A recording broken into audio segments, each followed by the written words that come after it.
ግሪን ኮፊ ኦይል ስትቀቢ ለምንድን ነው የምትቀቢው?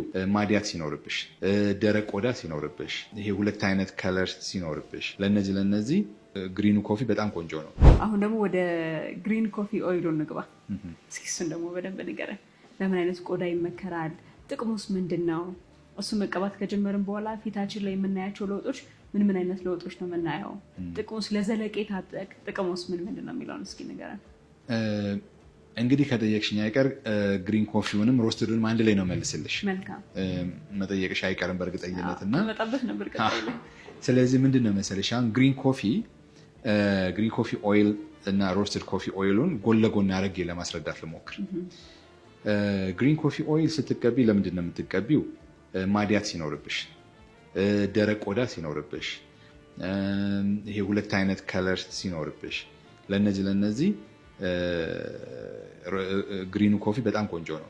አሁን የራሳችን ኮላጅን ውስጥ ያለው ውሃ ሲያልቅ ፊታችን የመሸብሸብ የማርጀት አይነት ምልክት ያሳያል አይደለም?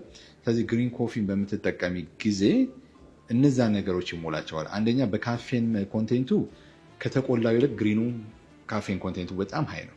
ስለዚህ ፊትሽን የማንቃት እንዳታረጂ የማድረግ ፊትሽን የመመገብ የማከም ኃይሉ ትልቅ ነው። ስለዚህ ግሪን ኮፊውን ስትጠቀሚ የምትጠቀሚበት ፐርፐዝ ሊሆን የሚችለው አንደኛ ለማዲያት፣ አንታ ኤጂንግ፣ ይሄ ሁለት አይነት ቆዳ ሲኖርሽ፣ በዛ ላይ ደግሞ ድራይነስ ሲኖርሽ። ስለዚህ ቆዳሽ በዚህ ውስጥ የሚሆን ከሆነ መጠቀም ያለብሽ ግሪኑን ነው።